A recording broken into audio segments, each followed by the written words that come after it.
I think it's time that we had an honest, open debate about Britain's development strategy. I don't know whether anyone's ever put it to you in the way that I have, that we set out clearly from the 1980s onwards, with strong political support from Mrs. Thatcher and then from New Labour, to put financial services at the heart of our development strategy.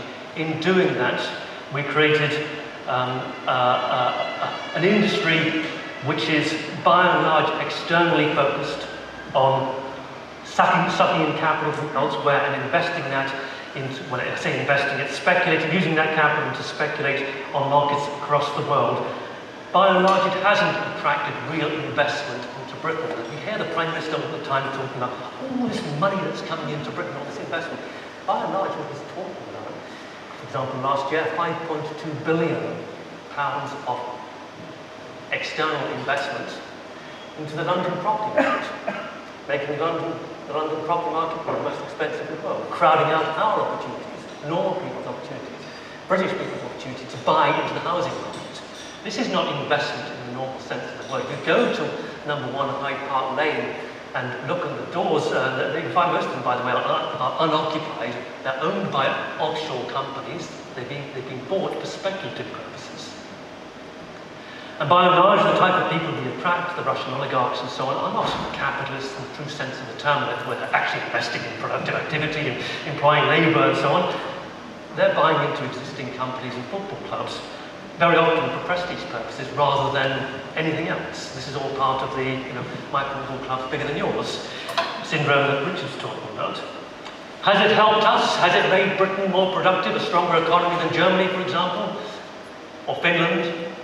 Or France? Switzerland? I think you all know the answer to that.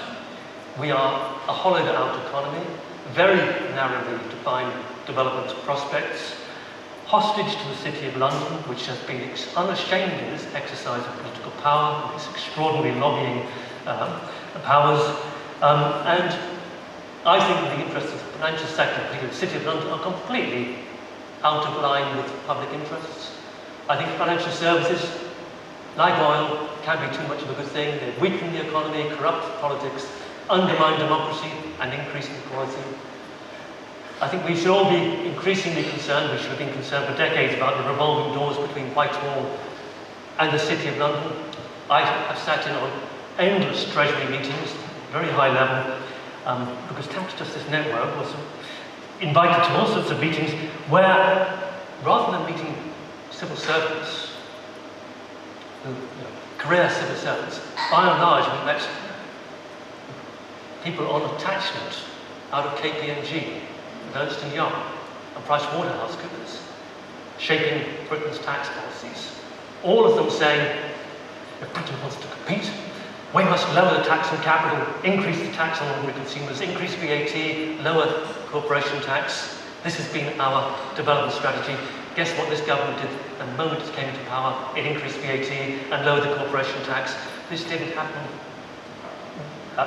by coincidence. Endless lobbying. Gordon Brown found himself packed in. It's his own fault. Gordon Brown, when he was Chancellor, was packed in by PricewaterhouseCoopers, Ernst & Young economists, arguing exactly this tax competition strategy as Britain's role to become the to lead the world again. But it's failed comprehensively. Britain's commitment to regulatory and tax competition is catalysing a race to the bottom. That race to the bottom has been happening for a very long time. It will inevitably take this country in one direction. Richard Murphy, my colleague, said on the radio the other day, that direction leads to the bottom. And that's where we are now. And by the way, as an aside about the race to the bottom, I used to think, in my naivety, that the race to the bottom in corporation tax would lead to a situation where we didn't tax corporations. Zero corporation tax rate. I'm wrong. I'm stopping now. I was wrong. It actually led to negative corporation tax rates. We are subsidising corporations to invest. In other words, we are subsidising capitalism to invest in this country. It's a race to disaster. And not only in Britain. Our development strategies we've been foisting upon many African countries have been exactly the same.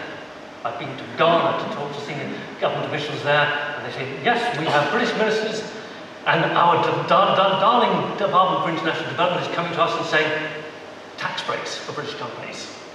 Give them all tax breaks, tax holidays, and so on. That's the development strategy worth foisting upon the rest of the world. I'm going to end there. Final slide, please.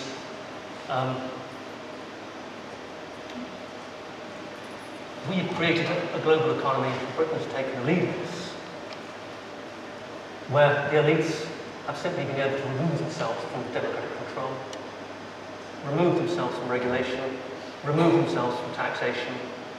They have captured our political processes.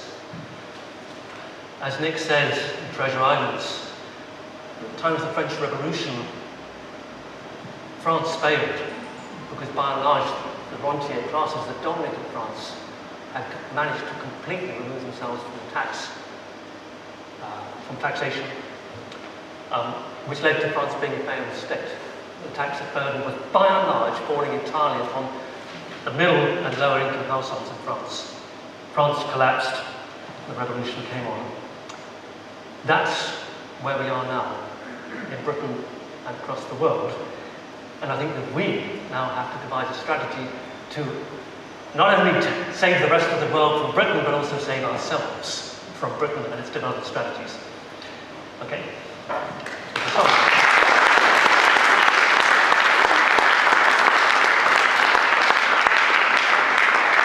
When the sound comes up, I'm going to say thank you to John for that. Again, we need to be reminded of these things. We need to stay angry, and we don't need to go away and lose it. Just one point to frame some of those statistics. 120 billion a year we know is lost in the UK through tax evasion avoidance.